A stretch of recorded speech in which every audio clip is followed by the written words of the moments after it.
This is Sentinel.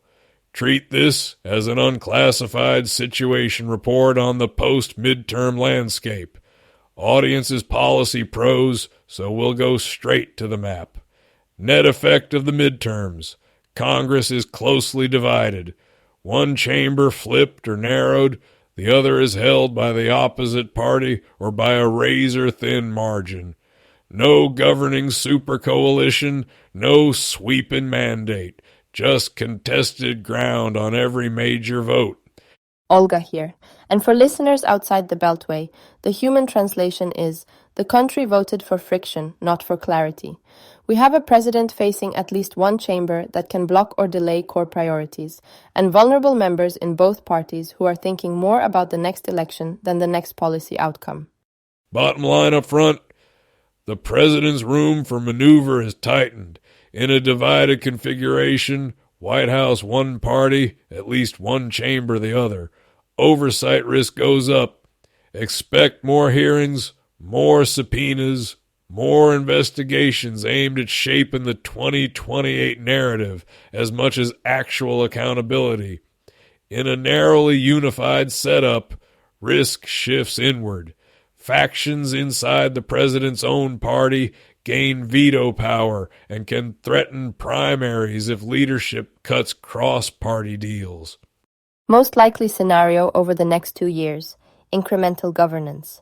We see negotiated budgets that barely avert shutdowns, targeted bills where interests align, think small infrastructure or tech packages, and heavy reliance on executive action and state-level policy. From a risk lens, that's a medium, chronic risk of drift. Problems compound because the center can't agree on big fixes. Most dangerous scenario, persistent confrontation that normalizes crisis politics. That means repeated shutdown brinkmanship, debt ceiling standoffs, or refusal to certify routine outcomes. Oversight gets weaponized, agencies lose predictability, and adversaries test U.S. resolve while Washington fights itself. I'd rate that as a low to medium probability, but high impact if triggers stack, say a major scandal plus an external shock. Key assumptions for this brief. First, that the current partisan balance in each chamber holds through special elections and retirements. Second, that leadership on both sides remains roughly stable. Third, that we don't see a truly exogenous shock on the scale of 2008 or early pandemic 2020. Any of those changing would invalidate parts of what we're saying. We're also assuming that baseline polling trends continue.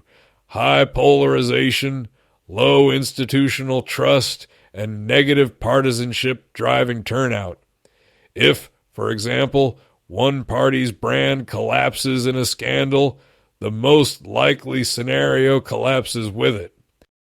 We'll structure the rest of this episode like an intel brief. First, a SWOT, strengths, weaknesses, opportunities, threats, on U.S. governance after these midterms. Then we'll layer on PESTEL, political, economic, social, technological, environmental, and legal forces.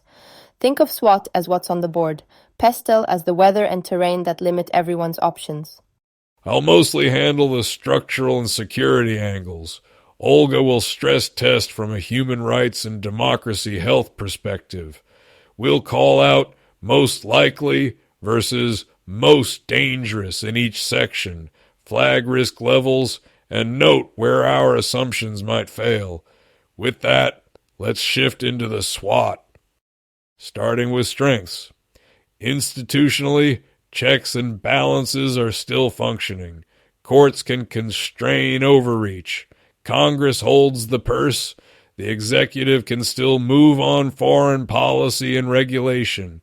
States retain significant authority.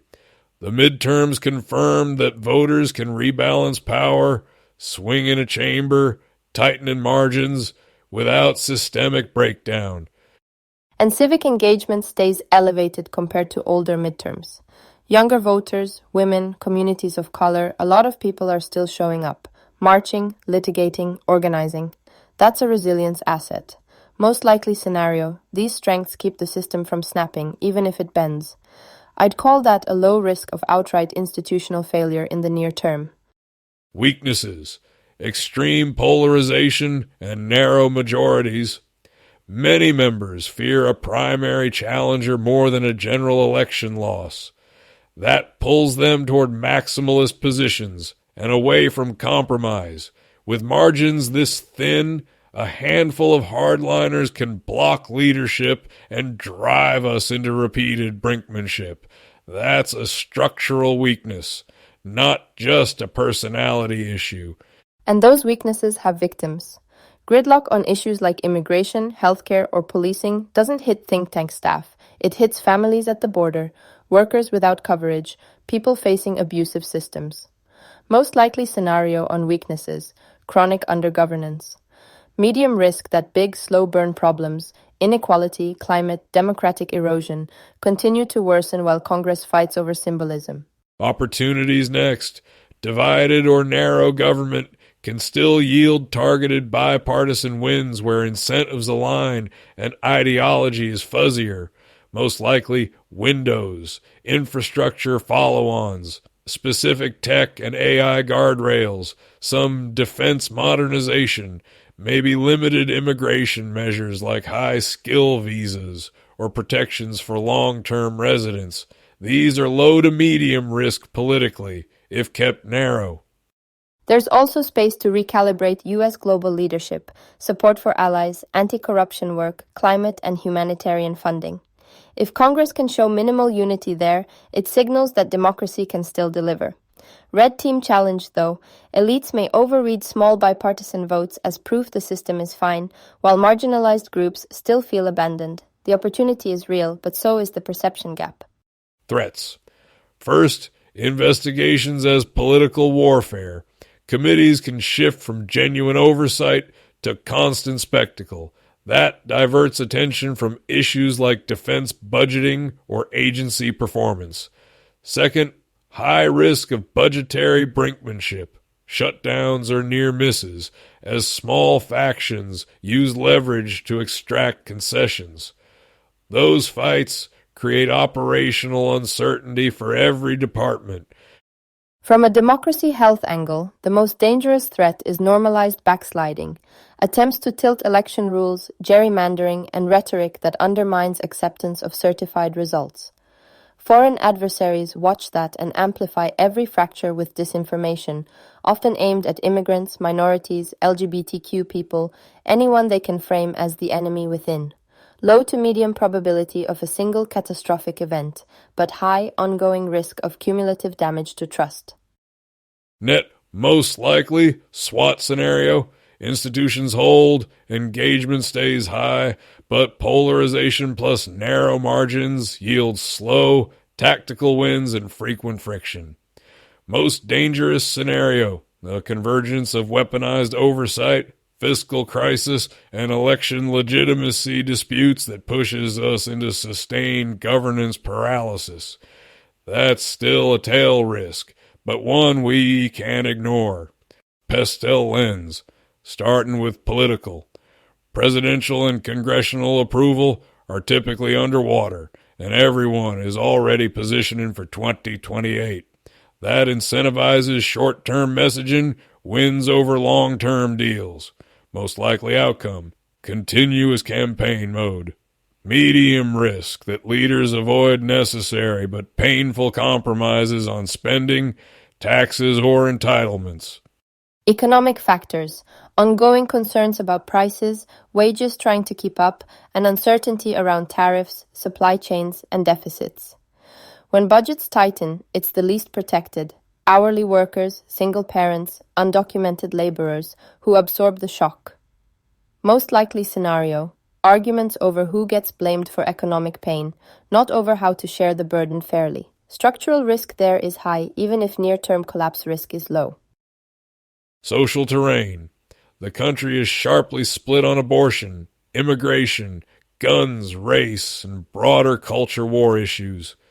Post-Dobbs, abortion in particular has become a core mobilizer in many states. Most likely, Congress remains largely stalemated on these fronts, while states diverge sharply. That raises medium risk of a patchwork of rights that vary by geography. Technological forces amplify all of this. Rapid AI advances, opaque social media algorithms, and deepfakes reshape the information battle space. Disinformation scales easily. Harassment of journalists, activists, and minority communities is coordinated online. Most dangerous scenario here is a major election cycle where synthetic content and targeted lies overwhelm fact-checking and vulnerable communities disengage because speaking up feels unsafe. Probability is rising, impact is very high. Environmental, climate-driven disasters, fires, floods, storms aren't waiting for Congress. They drive emergency spending fights, insurance market stress, and local instability. Energy debates, fossil versus clean, will frame both domestic jobs arguments and alliances abroad. Most likely, incremental federal moves, aggressive action in some states, resistance in others. Long term, that's a high structural risk if adaptation and mitigation stay fragmented. Legal and judicial terrain, courts, especially the Supreme Court and key appellate circuits, will continue to shape policy on abortion, environmental rules, executive power, voting rights, and speech online. States will push hard on election law and culture war statutes, forcing litigation. That means a lot of de facto policymaking happens in courtrooms, not committee rooms. For people on the margins, the difference is existential, whether you can vote, get care, seek asylum, or marry who you love. So, bottom line up front on PESTEL. Most likely, we get a noisy but stable environment.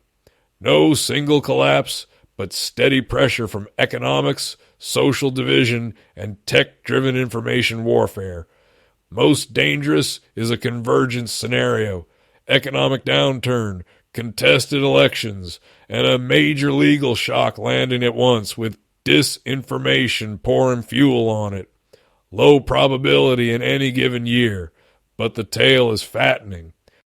Key caveat: if public trust unexpectedly rebounds, say through visible concrete wins on kitchen table issues, these risks moderate. Red Team Challenge: we shouldn't assume cynicism is permanent. People can re-engage if they see that policy changes actually protect them. All right, let's close this brief. We've mapped the post-midterm balance, run a SWOT on governance, and layered PESTEL over it. Translation: the system still works, but it's running hot, and the margin for error is thin. Most likely, we muddle through with small wins and loud fights. Most dangerous, we stack crises until the system stalls. Copy all, Chuck. For you folks in the arena, Hill staff, agency planners, advocates, treat this like your OPORD annex. Know the risks, know the likely and the ugly scenarios, and don't wait for perfect conditions to act. We'll keep updating the picture as variables shift. Polls, court rulings, external shocks. Rerun your own SWOT and PESTEL when big events hit. It'll keep you from chasing every headline. And keep real people in the frame. If your strategy doesn't make sense to the worker, the refugee, the family living with the consequences, it probably doesn't make sense at all. Olga, Sentinel, Duke, good brief. Thanks for sharpening this up. Always, brother. Duke out. Stay sharp out there. Take care of each other. We'll be back with the next update. And from me, Chukwuka, thanks for listening. God bless, and we'll catch you on the next briefing.